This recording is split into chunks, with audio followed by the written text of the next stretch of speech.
Movie की शुरुआत में हमें बताया जाता है कि ये समय 2157 का है और ये एक ऐसा टाइम है जहाँ पर इंसानों ने अर्थ के ऊपर पूरी तरह से टेक ओवर कर लिया है और किसी किस्म की कोई लड़ाई बाकी नहीं रही और ऐसी ऐसी मेडिसिन बन चुकी है कि जिसकी एक गोली खाने से इंसानी जिस्म में मौजूद तमाम बीमारियां खत्म हो सकती हैं। तो जब इंसान पूरी तरह से अर्थ के ऊपर काबिज हो चुका है तो वो चाहता है कि वो अर्थ जैसा एक और प्लेनेट ढूंढे और उसके बारे में भी नॉलेज हासिल करे। फिर हमें एक एस्ट्रोनॉट दिखाया जाता है जिसका नाम मैक्स होता है। वो भी इसी तरह की किसी प्लेनेट की तलाश में निकल जाता है, मगर सफर के दौरान उसके स्पेसशिप से एक एस्टेरॉयड टकरा जाता है। तो मैक्स को इमरजेंसी लैंडिंग के लिए नियरेस्ट प्लेनेट के ऊपर लैंड करना पड़ता है क्योंकि एस्टेरॉयड ने उसकी स्पेसशिप को बहुत ज्यादा नुकसान पहुंचाया था और ये तो उसकी खुशकिस्मती थी कि वो धमाके से पहले ही लैंड कर गया था। और जैसे ही वो स्पेसशिप से बाहर आता है उसका स्पेसशिप तबाह हो जाता है। क्योंकि उसकी स्पेसशिप तबाह हो चुकी है तो उसका कनेक्शन भी अर्थ के साथ बिल्कुल खत्म हो जाता है। ना तो अर्थ वाले ये बात जान सकते हैं कि मैक्स कहाँ पर है और ना ही मैक्स उन्हें बता सकता है कि मैं कहाँ पर हूँ। स्टार्टिंग में तो वो बहुत ज्यादा परेशान हो जाता है कि मैं कहाँ पर आ गया हूँ, मैं क्या करूंगा, ये तो एक बिल्कुल नई जगह है। फिर वो सोचता है कि मुझे इस प्लेनेट को एक्सप्लोर करना चाहिए। हो सकता है मुझे इस प्लेनेट के ऊपर अर्थ के साथ कम्युनिकेशन के लिए कोई जरिया मिल ली जाए जिसके जरिए वो अपने लिए हेल्प बुला सकता है। दोस्तों, आपने नोट किया होगा कि मैक्स बिल्कुल इस स्पेस सूट के बगैर घूम रहा है मगर फिर भी वो जिंदा है। इसकी वजह ये है कि इस प्लेनेट का एटमॉस्फेयर बिल्कुल अर्थ जैसा है,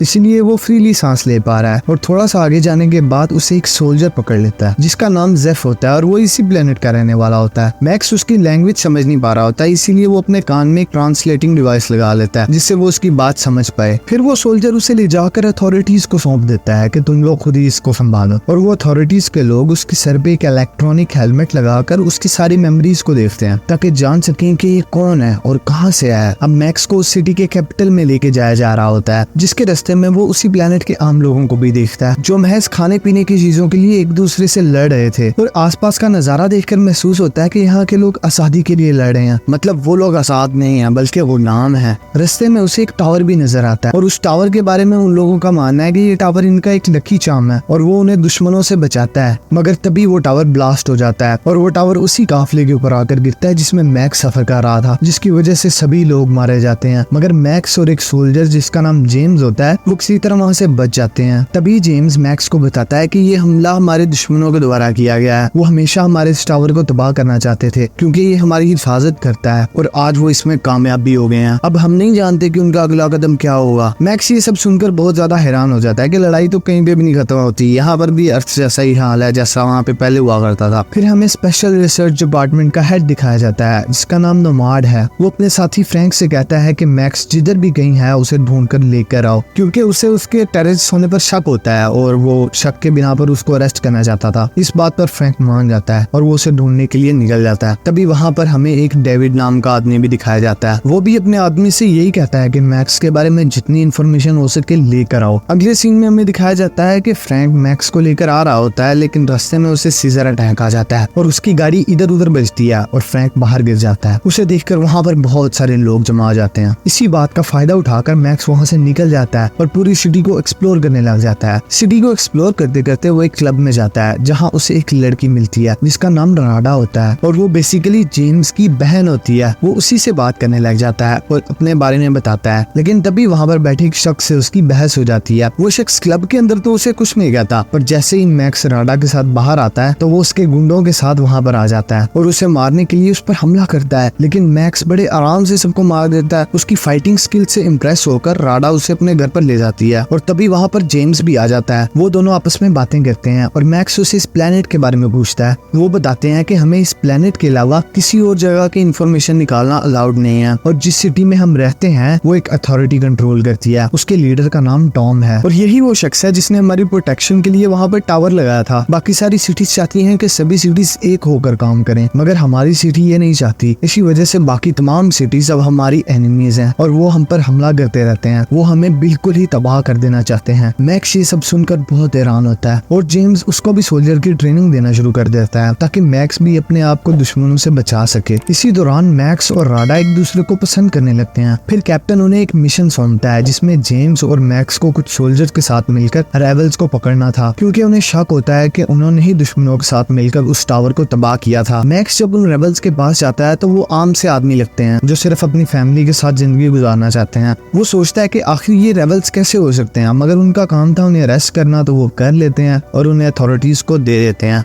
जहां उनको जानवरों की तरह मारा जाता है और मार मार कर पूछा जाता है कि तुम दुश्मनों के साथ मिलकर टावर तबाह करने में शामिल थे, मगर वो इतनी मार खाने के बाद भी इनकार कर देते हैं। मैक्स जेम्स से कहता है कि मुझे नहीं लगता कि रेबल्स ने कुछ बुरा किया है, उन पर बिला वजह का तशद्दुद किया जा रहा है, वो तो बस आम से इंसान है, हमें उन्हें अथॉरिटीज के लोगों से बचाना चाहिए। जेम्स उसे ऐसा करने से मना कर देता है, मगर मैक्स उसकी कोई बात नहीं सुनता। फिर कैप्टन मैक्स को ऑर्डर देता है तुम्हें इन सब रेबल्स को खत्म करना होगा। वो कैप्टन के कहने पर उन सबको उस जगह पर ले जाता है जहाँ उन सबको मारना होता है, मगर वहाँ पर जाकर वो उन्हें जंगल के रास्ते आजाद कर देता है। और ये बात जब कैप्टन को पता चलती है तो वो बहुत गुस्सा होता है और वो मैक्स से कहता है कि तुमने क्या किया। मैक्स कहता है कि ये सब निर्दोष लोग हैं जिन पर जुल्म किया जा रहा है, इसीलिए मैंने उन लोगों को नहीं मारा। ये बात सुनकर कैप्टन को और भी गुस्सा आ जाता है और वो मैक्स को शूट कर देता है। इस चीज को देखकर जेम्स घबरा जाता है और वो मैक्स की मदद करना चाहता है, लेकिन कैप्टन उसे जबरदस्ती यहाँ से लेकर चला जाता है। और कुछ समय बाद मैक्स की आंख रेबल्स के बेस पर खुलती है जिन्होंने उसकी जान बचाकर वहाँ पर लाए थे। वो सभी रेबल्स मैक्स को अथॉरिटीज की सच्चाई बताते हैं कि अथॉरिटीज ने पूरे शहर को अपने कब्जे में किया हुआ है और तुमने वो टावर भी देखा होगा जो पूरे शहर को दुश्मनों से बचाता है। असल में वो ऐसी रेडिएशन छोड़ता है जिस रेडिएशन के अंदर आने वाले सभी लोग अथॉरिटी के कब्जे में आ जाते हैं और लोग वही सब करेंगे जो अथॉरिटीज उन्हें करने के लिए कहेंगी। ऐसा मान लो कि लोग अथॉरिटीज के पपिट्स बन जाते हैं और उनकी उंगलियों के ऊपर नाचते हैं। लेकिन कुछ लोग ऐसे भी हैं जिन पर उन रेडिएशन का असर नहीं होता। जब रेडिएशन उस इंसान के सामने सूख जाती हैं तो उस इंसान को सीजर अटैक आता है, जिसकी वजह से अथॉरिटीज को पता लग जाता है कि ये इंसान पर रेडिएशन का असर नहीं हुआ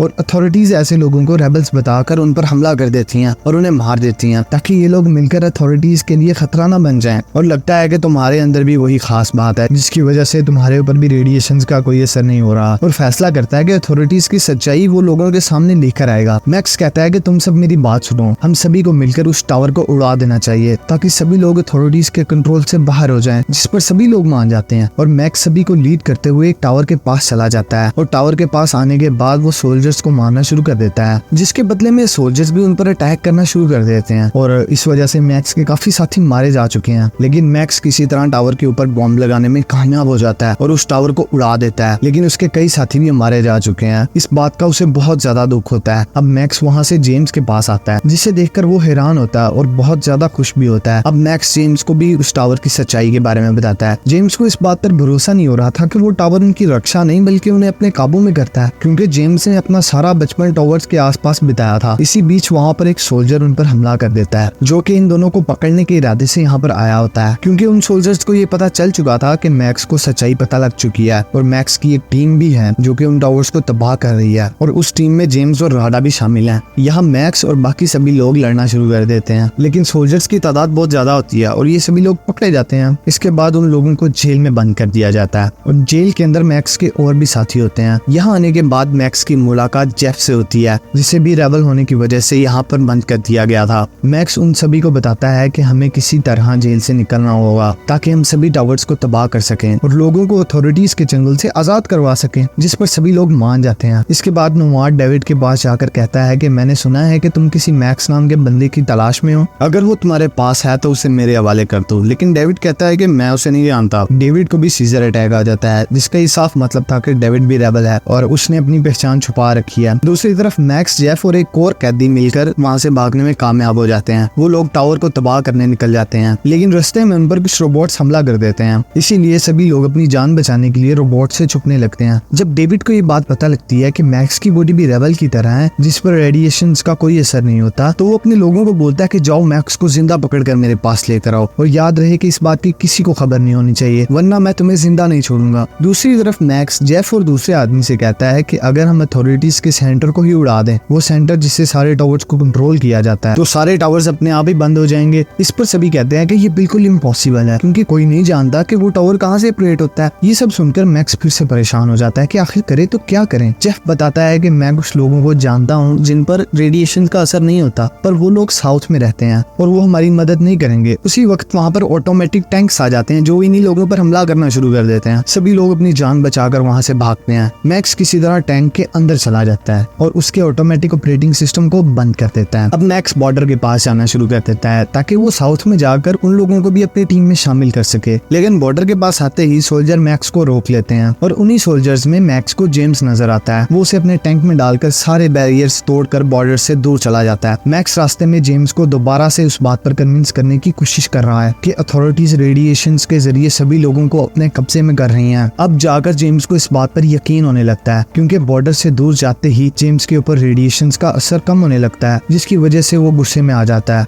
और वो कहता है कि आज तक हमारे ऊपर जुल्म ही होता रहा है, पर मैं इन अथॉरिटीज को नहीं छोड़ूंगा। इस पर मैक्स उसे अपना प्लान बताता है कि हम साउथ जा रहे हैं, वहाँ से हम उन लोगों की मदद लेंगे और यहाँ सारे टावर्स को डिस्ट्रॉय कर देंगे, जिस पर जेम्स भी उसकी मदद करने के लिए तैयार हो जाता है। और इसी के साथ ये मूवी का पार्ट खत्म हो जाता है। दोस्तों, आपको हमारी वीडियो कैसी लगी कमेंट करके जरूर बताएं। हमारी वीडियो को लाइक करें और चैनल को सब्सक्राइब करें और बेल आइकन को दबाना मत भूलिएगा।